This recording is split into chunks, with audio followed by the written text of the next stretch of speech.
coming in for him, I believe, here. So we'll see what ends up happening there. But that was the synergy in the bot lane that they had, and that kind of got broken up. So we'll see what ends up happening here. And I'm gonna have to do a little bit of math here because I'm looking at the standings, and Cloud9 Challenger 7 points. TLA now have 6 points. Nova now have 5 points after that victory, and Dream Team have 5 points. So Eanix are actually out of playoffs already. They can get 4 points, and then they can tie Apex Pride. If Apex Pride doesn't win any more games, that puts them at 5th. So Eanix are actually out. Your math is much more impressive than mine was. The math, I just did the math. The number I said, that's like 10 minutes of his life, it's actually about 66. Oh, so that's worth it. Yeah. I would do that every day. A little bit off. Yeah. If you got the macro. See, this is like saying that if your password, like those things that tell you that your password needs like exclamation point, a number, blood of a virgin, stuff like that, and you're like, all right, I'll put all that in. That might take extra seconds of your life, which adds up to an hour. Yeah. Like I could have been using that hour doing of your something life. else. To be fair, my password, and I'm going to go ahead and tell it to most people, my old password, it's actually my password. It's banana. It is easy to type, it's easy to remember, and there are so many different variations you can do. You just posed a gigantic security risk to Riot. A great no. It's significantly more complicated, but it's so easy to type. It's your basic baby's first password. Just go on your keyboard right now, BANANA. Super easy. All Fisher-Price keyboards have macro for banana. It even says banana too. Let's get into picks and bans. Nidalee locked in for shorter ace, along with Vladimir banned away from Nova. You can see Karma Rise again banned away, so some pretty strong stuff, but that Hecarim did make it through. Yep, and I think Hecarim's going to be able to run a lot over this game. Ku, that Ghost cooldown, very low. Keep running in, keep diving people, do it over and over again. It's a very powerful champion, especially when you're playing against unorganized teams, because you wreck the laning phase, and then you transition into the big game actually quite well. And it's synergized with a lot of good champions currently in the meta. So up against Nidalee, I think it's something that you're able to actually capitalize on pretty easily, but they are going to go with something else here. Yeah, they decide to swap it around. Ku going to be taking that Elise in the mid lane. And Lucian locked in for Rikara. He's had some good performances before, but Lucian, we'll have to see if he does some work on this champion too. Yeah, at least for the jungle for Ku. And Lucian locked in by the top laner, but not top lane Lucian. Yep. Well, maybe. Who knows? Yeah, we don't know. Who knows? I've seen crazier things. Black Cleaver's the thing now, man. Like Immortals losing 3-0 in the semifinals? Is that too real? That's too real, man. Too real. But still, the shorter ace, Alawi hover. Shout out to Flaxish on that one. He's been playing a lot of Alawi pretty much every time it's up. And the question here is, Eanix, they're out of playoffs. They haven't won a game at all, not a single game out of the 7 so far, with 3 more to go. Question is, do they play their signature champions? Do they have fun here? And look at that, they're playing signature. That's what they're going for here. So it's not a jungle Nidalee, it's RF Legendary's top lane Nidalee pick. Ooh. And it is shorter ace on the Lee Sin that he has a bunch of montage highlight moments from, and is arguably his best champion. Are we looking at Lightning Cat top lane? Thundercat's host, Static Shiv, Trinity Force? Actually, I don't know. I don't know what RF Legendary is going to do, because we've seen the Bruiser builds from her, but we've also seen things where it's like, all right, I'm going to go IE, like Seraph did that one time. But honestly, it may be the Thundercat. Oh man, that would be so exciting. Thundercats? Oh! But we'll have to see. Yeah, we'll have to see if he does decide to go for it, or for lame ability power, Nidalee. As right now, Nova, Hecarim being hovered, we could see it taken into the top lane to deal with that Nidalee. Yeah. Pretty good range on that swipe. But no, it decides to switch it up. Instead, it's going to be Jax and Magic. Oh, he heard me! He knows my password. Banana! Order of the Dom's password, Soraka. Oh my god. Hey, turn off the stream, guys. You're not supposed to be listening. The word banana actually is a special place in my heart, because my best friend and I, one time we did really weird stuff. We did dumb stuff all the time. And we were like, hey, let's get a bunch of bananas and like just give them to people randomly. So we were like driving down and we were like, hey, you want a banana? And then we like throw a banana. So, okay. And then there was one time where my friend went, hey, you want a banana? And there was this guy like on a skateboard just cruising by and he goes, banana! And I was like he was like super into the banana. It was something that we just talked about forever since then. So bananas, oh my God. Banana like resonates with me, When man. I was in high school. I know my new password. A friend of mine dressed up as a giant banana, and I dressed up as a gorilla, and I chased him around a pep rally. Completely unannounced. He just ran in as a banana, and I chased him as a gorilla. Great time. What'd you do when you caught him? Great. I didn't. He's fast. He was in track, and I was. Okay, good, good. Was not. So I was like, I don't know what happens from this point. I didn't think I'd get this far. It doesn't escalate, yeah. But yeah, there are picks and bans going on. Azir now locked in for a Blaze Olive. Again, the huge team fight pick in the mid lane. But he's got to deal with a Yasuo from Popper's OP, and Pomi taking a little bit of Corki. Yeah, across the board for Eanix, it kind of looks like signature for me. I'm not 100% on that bot lane or Poppers, but I think Poppers really does like this Yasuo pick, and it's something that if you want to pull it out, you definitely pull it out in this game, and you just have some fun. Yeah. Whereas Nova looks like they're still trying to take it a little bit seriously, but they are going for some of their favorite champions here. The Jax for Flaxish, which he was carrying on back in Europe a bit, even when it was a little bit out of meta. Ku on the Elise for the early aggression, and then a Blaze Olive on the late game team fighter. So again, more of the same here from Nova. They're going to be looking for those team fights, but looking for Ku to also try to upset the lanes early. Again, a very well-rounded composition. We'll have to keep an eye on Ku. Trouble is, he will have to deal with that Lee Sin for shorter ace, the montage man himself. Will he be able to get those kicks and disrupt the whole team, or is it going to be a little bit of a different situation? But while the teams load onto the Rift, tell us who's going to grab the win in this game number 2. Tweet at LOL eSports with hashtag ENX win or hashtag NVA win.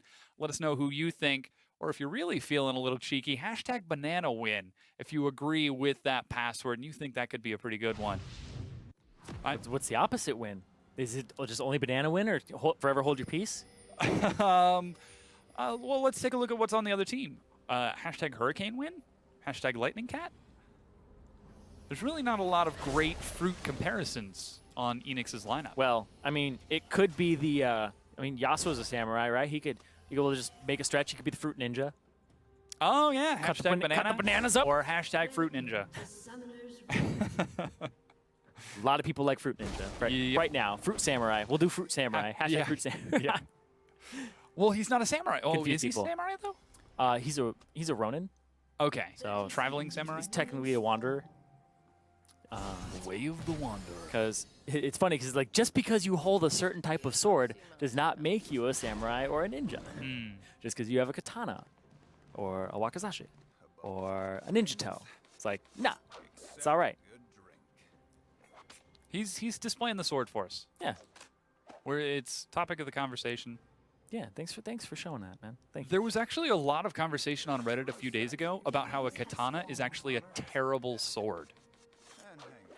And why? I am inclined to agree with it after having read a lot of threads that people on the internet who I've never met in my life posted. Why? Because it is single directional. It can only slice in one direction, not to mention that the steel of the blade itself isn't very strong, so you can't give it a full, hard swing onto something concrete or metal. It always has to be a slash or a slice. So by that logic, scimitars are also bad. Well, scimitars are used for something different. The entire reason that katanas were popular in Japan was because a certain emperor thought they were cool and outlawed all other types of swords. He was damn right, though. Them katanas. they seem cool, but the two-handed, I don't think it's the Zweihander, I think it might be the Claymore, was considered the quote-unquote best sword because you can use it to thrust, but you can also use it for strong swings and slicing. Yeah. And more importantly, the sword itself was heavy enough and protected the hands. He's fine, don't worry about it. It was heavy enough and protected the hands enough so that you could effectively use it as a blunt weapon. And if you had steel gloves, you could grip the sword by the blade and use the pommel as a hammer to bash things in. Yeah, it was much heavier, though. Yeah. Was the whole counter. And then when people started getting larger pieces of armor, like the whole idea is, for example, chainmail. You needed something to stab to get through. Slicing doesn't do anything to chainmail. Yeah. You need something to poke. Arrows, right? pikes, Exactly. spears. Even swords, because then they would separate the links. But then when people started getting plate mail and stuff like that, slashing no longer worked. Thrusting worked a bit, but bludgeoning was the most useful thing. And I like to talk about like the Zweihander and the Claymore both had versatility to them, whereas the Katana was mostly for just lightweight slashing. And so yeah, I will agree. It looked cool. it looks badass. still looks awesome. He was not wrong. He was not wrong. But not terrifically effective. But there's a game going on. We'll bring Is it back. there? Is there? Eanix versus There is. Nova right now. Yeah. RF Legendary on that signature Nidalee. Oh, misses that spear. That was not a very signature spear toss. Flax is actually getting the worst of these trades, and it just looks like everybody on Eanix is just trying to trade back and forth, trying to get the upper hand. Yeah. Just go crazy. Look at all those Doran's blades. There's Doran's blade mid, Doran's blade top. There's no corrupting potion here. Yeah. Oh, let's take a look at his stats on that Nidalee and see if he does have AD or AP scaling. I mean, he has both on the kit, but I mean runes. Oh, okay. Probably has a little bit, right? No, he's just full AD. Oh, it is Lightning Cat. I am so very excited. I love Lightning Cat so much. Yeah, I wonder if he's going to go for the static shift really early on, or if he's going to go for a different build. Because like Trinity Force is really popular now because of the changes. I know it's more attack speed, but like the CDR on it, you're like, yes, I would like to swipe a whole bunch. Thank you very much. I would love to do additional damage. Thank you for putting that item. Yeah, and the in my build the pack. Q damage, right? So people are all over that, but not really. People named Dom. RF and Legendary. Yeah. But again, sort of a slower start to the game. It's Well, double we did see lane. standard lanes, right? Yeah. We're seeing standard lanes. It's the Janna versus the Soraka. Soraka typically does a better job in that lane because of the sustain versus the shielding, which is reactionary. Sometimes a little proactive, but usually reactionary. Generally done to trade and make trades more favorable. Most folk have been trading pretty evenly in these lanes in terms of CS. We're seeing a minor lead open up for Poppers OP. You can see Blaze Olive forced to take that exhaust. And Rikara's got a bit of a lead now, too. he's opening up a lead as well. Shoved the minion wave into the turret completely. Backs for the serrated Dirk to the Sheen. And yeah, that's actually going to be quite a good lead for him because the wave will start slow pushing back towards his side of the map. So it was kind of an early recall by Pomi Nisker there. Lost out on 11 CS total. Yep. So hard to trade against that Soraka lane. Bananas are just so very strong. Just wait till Poppers OP gets down there. Gives with those bananas. Just you wait. We'll see if Poppers agrees with this. With his impractical weapon, according to some. According to many. Some. Many irrelevant people, but... And then again, by the time that Japan started to become involved in worldwide affairs, sword-based weaponry wasn't really effective at really anything because gunpowder had already become effectively standardized. Yep. Isolation's a thing. So is gunpowder. Trying to get off the topic. So before we start talking about more weapons. I mean, there is a Jax in this game if you want to talk about real weapons. Oh, God. What is his real weapon? I don't remember, in fact. So I think... Oh, I don't remember. This is going to kill me. Got him. Well, it is a lamppost, but it was something else. He used to like be terrible, and then he got the lamppost and started crushing people. What? Jax's lore for his weapon. He used to have, I think he used to have nothing, or he used to have something and was really terrible, and then something happened, and he started coming back with a lamppost and started becoming an undefeated champion. Really? Yeah. I thought it was he was just Or they took his weapon away. That's right. because he was so insanely good that they wanted other people to have a chance. Yeah. So he's like, you're too good with that weapon. That's right. And yeah, just like we made Cho'Gath smaller, you're going to have to give up your weapon. So. Oh, Spear is going to miss. Cocoon misses too. Oh, no. Still going to try to get some good damage, though. Ku will be forced to repel. That's still a big minion wave. And Ku comes down. The trap is dodged and soaked. Meanwhile, Pomi taking a bit of harass in the bottom lane from Rikara and Trance. Doesn't have a Soraka to heal himself back up, so he's going to be forced to commit to another recall. Rikara opening up even more of a gold lead in that bottom lane. 8.5 minutes in, Nova keeping even with Eanix overall, despite Eanix having some difficulty converting into more consistent wins. Aiden, Zyrene is silent right now because he's reading the lore of Jax. It's just what it says. It's he was just so badass that they had to take away his sword, which is something they'd never done before. Or I guess take away his weapon. I don't know if it details it exactly. So it just says his weapon? Yeah. Interesting. And plus there's the whole rumor about Jax being one of those 7 Darkin. Just because he appears in the back of, I think it's Aatrox's splash. Or no, Aatrox appears in the back of his splash. Or at least a silhouette that looks like Aatrox. So that's the thing is there's all of these conspiracy theories. So, we'll figure them out. I'm sure that the lore department, yeah, eventually. Actually, the narrative department is working on that. Eventually, we'll get to the end of this storyline. Yeah, one day, somehow, some way. But I just realized our lore writers are slower than George R.R. Martin. We've probably put out less in the past 6 years total than one of George R.R. Martin's books. They're books.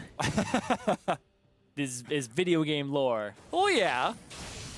And there's no books yet. And I actually would challenge that because you would include all of the things like the Kindred background. Yeah, those only the started Kindred popping story. up like a year ago. You would get all the comics that we've done. You'd probably have to throw in the videos as well. Yeah, yeah. I don't think that's 600 pages worth of lore. We already have 130 some odd champions. And do you think each champion is worth a couple of pages? I think there's enough background and then relationships between them that you would be able to get enough out of that. Yeah.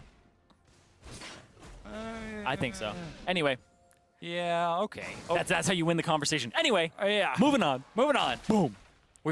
We've got one thing in common. It's League of Legends happening right now. On screen. Our disagreements may separate us, but League brings us together. Makes us stronger. You can see Flaxish. Oh, shorter race. Looking for the play. Oh, and he finds it onto a Blaze Olive. Just kidding. But it looked good, though. It did. That's the... he only took 2 turret hits. That's what the katana's for. For looking good. Flashy. Uh-oh, a Blaze Olive goes back in. He has to know that Lee Sin is close. Meanwhile, Flaxish turns on the RF Legendary. Lampposts. Lampposts work against cats. Oh, gosh. Not quite enough damage, though. Yep, got the flash out of him. Yeah, that's the thing is Nidalee does a lot of damage early on by auto-attacking and whittling you down and then going in. And it works against people who are not brave. That's like the condition for the top lane Nidalee is I get to bully you. You will not contest this area. So you cede ground to me, but if you make it through the early game, which Flax just has done, he's given up about almost 20 CS now to do so, that's fine, because he knows he's going to scale his Jax. He's not getting too eager and fighting the Nidalee on her terms. He's waiting for his power spikes, which are just going to put her further and further behind as the game progresses, because she's all about that denial in lane. If she gets an early kill, then she can just absolutely rock the game, but the Jax is going to be an equal split pusher come Trinity Force. Eventually, the Magic Conch says, 2 split pushers, 30 CS difference between them. Eventually, he will be able to catch up. Meanwhile, Rikara has been opening up a pretty hefty advantage in that bottom lane. Yeah. Up to 45, going on 50 CS ahead, going to complete the Youmu's before Pomi even finishes the second part of his Trinity Force. Yeah, like this is actually a very interesting, gold distribution, because the top lane is 26 up for RF Legendary, mid lane's 14 up for Poppers, whereas look at the bottom lane. It's almost 50 up for Rikara. Like, Rikara is doing work in that bottom lane over Pomi with the help of Trance. Nisker and Pomi, rather new to playing together, especially in this situation. And I also believe that Eanix is one of the only teams, if not the only team, that doesn't have a player house. So they're all kind of spread out a bit. I think they were working on it last I talked to them, but they didn't have one. So they're all playing in different locations, which definitely hinders your ability to build synergy, or honestly a little bit of your eagerness to play with each other as well. You can't walk over to your friend and flash fairy them. Yeah, it's true. That builds character and teamwork. Because builds synergy. Once I've done that, we've been through that together. We won that game without your flash together. Did you, though? You will hate me when I do it, but you will thank me later. Okay. Drake just picked up by Nova. That's Cloud Drake. Oh, first blood picked up by Nova. Yep. Nisker goes down, and that's first blood for Ku. And whoa. Stylish, but not quite able to get the kill. That's what this mid lane's been all about. Start of the cast to now. Yep, and that's going to be Nova taking that bot lane turret. And a lot of gold off of Eanix here. RF getting the poke down. They are looking for Flaxish. Boy, shorter ace. Hops in, misses the Sonic Wave. RF Legendary takes 2 turret hits. Flaxish dodges around. Shorter ace now tanking it. Oh, and he's finally going to drop to RF Legendary. Meanwhile, Nova looking to trade back with a tier 2. Yeah, not quite worth. Tier 2s are worth 800 gold. Or I guess all turrets are worth 800 gold. And that top turret, they'll get a little bit back, but they pulled Popper's OP towards that top side. So a Blaze Olive gets to work on this middle lane, and then everybody gets to walk up from the bot side. So even if he fights, if Popper's OP fights here, everybody's here. And he's back to full HP because of that Soraka is going to heal him up a bit. Magic banana. What's Soraka's ringtone? Don't do it. Don't do it. Okay. Is it Careless Whisper? No, but that's an excellent choice. I was going to go with the ring. Careless Whisper? Banana phone. Total Eclipse of the Heart? It's actually Bon Jovi. Bad Reputation? So a couple of turrets are traded back and forth. That's Nova getting the better of it by far. Trading 2 for 1, but also knocking down that bottom tier 2. Nova. Back in black?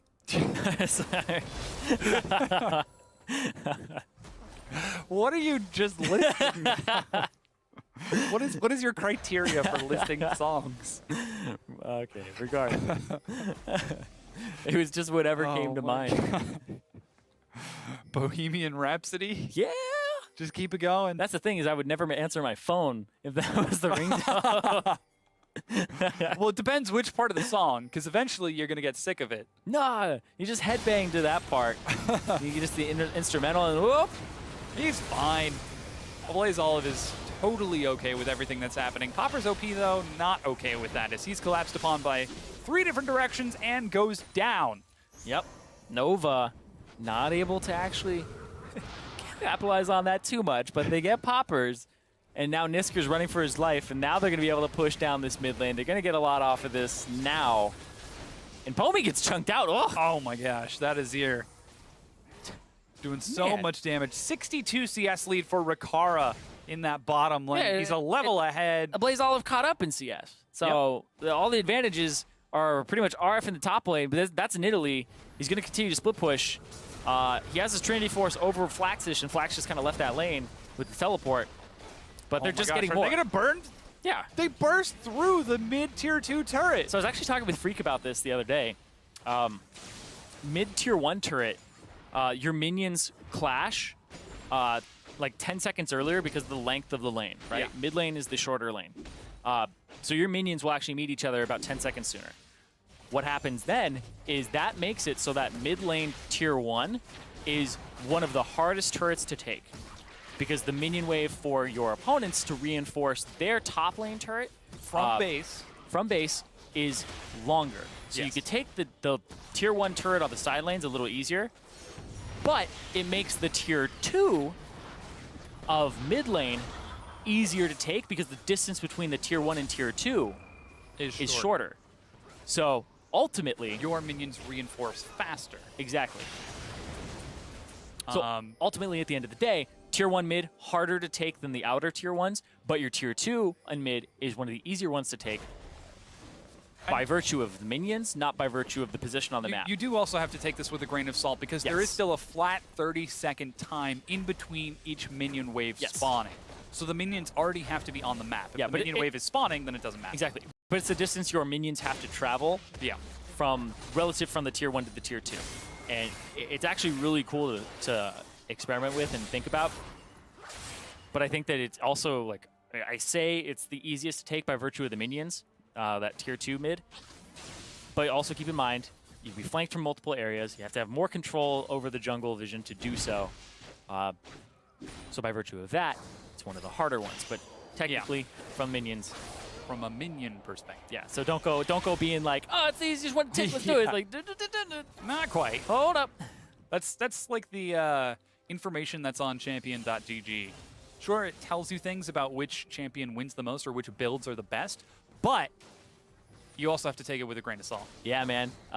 Kog'Maw, like second best jungler right now. Really? Yeah, 56 or some odd, 54 or something like that. Oh, Rikara gets caught. Where's the heal? Ignite is burning down. Trance is trying to get there as quick as he can, but doesn't get there fast enough. That's Rikara dropping down. Yeah, they're pushing in mid and bot, though. So Ku pops the belt, gets a little bit further. It's going to be harder to hit him with it. The Spiders tank for him. Spiderling's doing so much. They're going to take the red buff, but that's an inhibitor turret. He missed the caster minions with his rocket. They were standing still. Pommy. Pommy. Oh, man, the middle inhibitor turret goes down. Flaxish is able to shove the wave in. Poppers is actually chasing and looking for the 1v1 down there, while RF Legendary is doing the same and finds melee range Ablaze Olive. Oh, Flaxish finally gets collapsed upon and dropped. Pommy gets a kill to relieve his troubles. Trance, the banana! Oh, but he can't quite out-heal the Nidalee. Oh! Ye old red buff. RF, 3 kills now. He's getting those crits with the Zeal coming through. Lightning Cat. You're ready for it. You're ready for the Thundercat. It's probably going to be like a Phantom Dancer or something. But the Thundercat. Yeah. It's just not optimal. But the Thundercat. I don't know. We'll see. We'll see. Okay. I'm hoping. I'm hoping. Maybe it will be. We will see. Yes. Mountain Drake now going to be picked up by Eanix. Eanix. Ku is on that side of the map, but he doesn't have a smite, and I don't think he knows that it's happening. The closest ward is bottom side of the river, so no vision. Mountain Drake picked up. Little bit of over-aggression from Nova ends up costing them, but they did find the break on that mid-tier. What? Mid-inhibitor turret. Wait, was that 2? Tell me, what was that 2? Did he shoot twice and miss both? I don't know. Maybe he was expecting them to move? Maybe he sneezed. Maybe. While he was shooting at it. Oh, Ablaze Olive gets collapsed upon. Eanix are picking up a handful of kills right now. He misses it twice. Oh my god, I watched it back. He missed it twice. Calm down. I was hoping that bring it back to the game. Bring it back to the game. Eanix are winning a couple of fights here and there, as Nova, getting a little bit careless, are giving up a handful of kills and now a handful of turrets. Yeah, man. That ringtone is starting to mean more and more. The banana phone? No, the careless whisper. Of course. Oh, boy.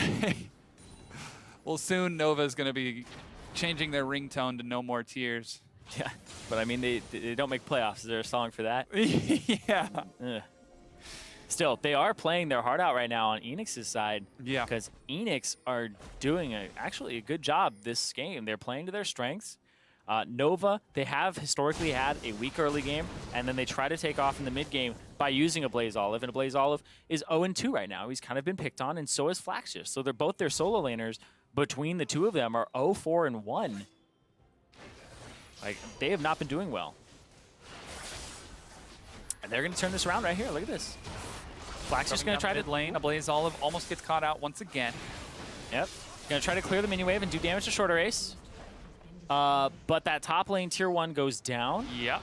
Rikara picks that up, and they're going to try to chase them off. This bottom lane, though, it's still the Phantom Dancer from RF Legendary, no Thundercat. He's going to be able to stand up to Flaxus for a good while now because he's a full item up at this point. It's going to go check the gold. It's, it is about 1.6k. And Nova, now they're going to make a Baron call. They have a very quick Baron because of the Azir. And now you have to check it. And Lee Sin's not in range. It's going down 2k. Oh boy, Nova secure it, but here comes Eanix. They're going to try to fight.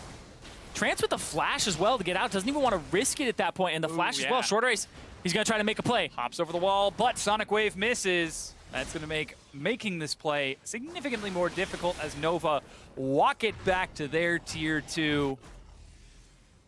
Oh man, Eanix. They're never going to dance again. Nope.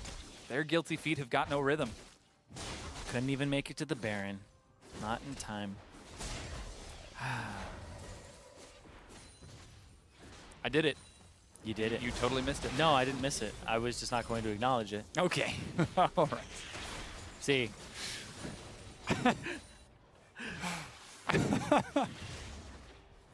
I know you snuck them in there. I know you did. Don't worry. I'm not that oblivious. Just wanted to make sure. Yeah. It's funny because I'm not always used to people doing direct lyrics, but skill shots in Eanix just don't seem to mix at the moment. Right now, they're having a bit of trouble. Yeah. I mean, RF Legendary, he's got 3 kills. He's up That's true. 30 so CS. That's true. Shorter Ace, though? Yeah, he's going to be caught in his own side of the jungle. Yeah, but now they're going to be able to push down mid because it's like, oh, Nisker and Shorter Ace are here? Hello. Let's just try to end the game. Oh, my goodness. Again, Eanix falter with the macro play. Poppers. Ooh, decides to still let Trance go. You take it. You always take it. That's Yasuo 101. Yeah, you don't take that one, though. Oh. Cool. Oh, man. Even giving the spam laugh as he chases after Eanix. Hey, what's that animation behind a Blaze Olive? Cloud Drake? Cloud Drake. They're going to be able to catch him. Can't outrun forever. Hey! Whoa! Flaxish hops in with a 2-man stun to pick up 1 kill. There's the stylish play. Despite the knockup, it's not enough. Rikara chases. Huge culling. Not enough to get the kill, though. But this inhibitor turret is going to go down. Recall completed. Ooh, Ku regrets that. Yep. But Nova are in complete control of this game. Yeah, complete control right now. They have, honestly, a lot of power right now. Jax on these turrets, Azir on these turrets. Even though they took away his ability to bomb them, he still points at them and they just die. Are they just going to end the game? They're just ending the game right now. The Nexus itself is going to be sieged. Despite the disruption from Eanix, it's not enough, and being down in kills, that's going to be a 2-0 for Nova in a very fast 27-minute match. Yeah, and Nova, they really needed that 2-0 because in the middle of the pack, it was Nova, Dream Team, Apex, Pride. Those 3 teams are really fighting over the last 2 spots in playoffs because you're assuming Cloud9 Challenger get in, and you're assuming that TLA get in. So those 3, Nova, Dream Team, Apex, they're fighting for it desperately. And I believe next week, I'm double checking here. He's got a laptop down there. 1 second. Taking a quick look. Yeah, Apex plays Dream Team next week. Mm-hmm. So moving from 4 points to 7 points, this means that if Cloud9 Challenger 2-0 Apex, Apex is at 4 points, Dream Team is at 5 points. That means Apex has to 2-0 to knock down Dream Team, and Dream Team, if they win 1, they beat out Apex. Mm-hmm. So I had to do a little bit more math here, but I think pending the next game's results, if Cloud9 Challenger 2-0, then I think Nova's in. Ooh, that could be very good double check for Nova. But for more on that win, we want to welcome Ablaze Olive via Skype. Ablaze Olive, congratulations on the 2-0. Thank you very much. It feels really awesome. Yeah, I mean, you had some pretty impressive play with that Azir, but it seemed like Eanix were getting a little desperate to try to kill you in the mid lane time and time again. Try to tell us what that was like. Well, Eanix is at the bottom of the table right now, so we knew that if we just like played standard and played solid, we should be able to win. And you could kind of see that we were down kills pretty much the entire game, but we had like 10 billion more turrets than them. Yeah. So we just won the game really fast. Yeah, it seemed like any time they tried to catch up to you guys, and maybe they would kill one, maybe they would kill two, they would leave two turrets undefended, and you would just split push. Yeah, that was pretty much the whole story of the game. Even there were a few times where like I got cut out, like my second death, I just got like solo killed by poppers, which is pretty troll. But yeah, that's just like a small mistake. I really haven't played against the Yasuo in super long. I was kind of like thrown off by it, but I'm just really excited because that champion's really fun. Yeah, he certainly is, and your Azir play is always spectacular to watch. Now, this means that, Aiden, I believe, if your math is correct, you guys have a spot. Well, in the, not 100% yet. I'm going to double check it. We'll see. The production said not quite, so we'll see on that one. So you're currently very close to getting into the playoffs. Which team are you most excited for playing in that playoff set? I'm really excited to play against Cloud9. We actually play them next week, so we have like a bit of a preview. Ooh. But yeah, so like right now I think we're actually already confirmed because Apex and Dream Team play each other. There's no way that both of them can be above, but I'm not 100% sure. But I'm still super excited for Cloud9 Challenger. Hai is such a legendary mid laner. It'd be awesome to play against him. And same with the rest of the team. You know, the rest of the team, I really like them a lot. You know, Balls is really cool. Mm-hmm. You know, Alltech, those people are all really awesome.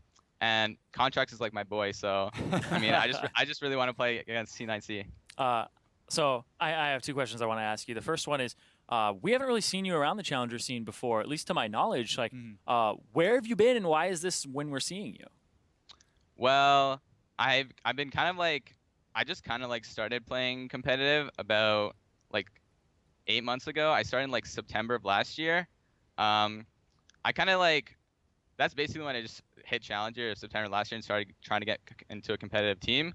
So I've just kind of like been moving my way up. I kind of got picked up on Nova due to some interesting decisions, which I don't really want to go into, but it's okay.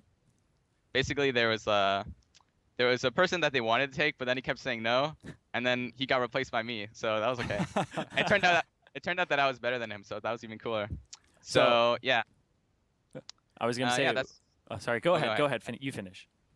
Yeah, I was just gonna say I've just been starting up on the Challenger series right now. I'm super excited playing it. It's like a dream come true for me. I've always wanted to play in the Challenger series. Hopefully, I can make it to LCS, and you know, in the playoffs, we'll see what we can do. Awesome. And my final question for you from myself is, Nova as a whole, you guys seem to really revolve around team fighting. Do you agree with that? And also, if so, like, what enables you guys to really have such great team fights and comeback victories? Well, a lot of the times when we get on stage, we kind of just revert back to comfort champions, and specifically my comfort champions like Azir, so that's why I play like every single game. And Azir is pretty much a team fighting champion. He's like a siege champion, and then the only way you can actually like play against him is you have to just engage on him and hope you win. So basically, since we almost always pick Azir, it kind of looks like we always play team fight. But if we start picking some other champions mid lane, I think that it'll actually change our playstyle a lot more. If we start picking like some split pushers or some like assassins, we'll not see a lot of team fights. So I wouldn't say that we're a strictly team fighting team, but that's all we've shown so far. Cool. And I lied. That was not my final question. Okay. I had one more thing I wanted to ask you since we have you here. You said that you recently got into competitive play. What is honestly the biggest change for you? And what's your favorite thing about playing competitive from back in the day when you were just a solo player?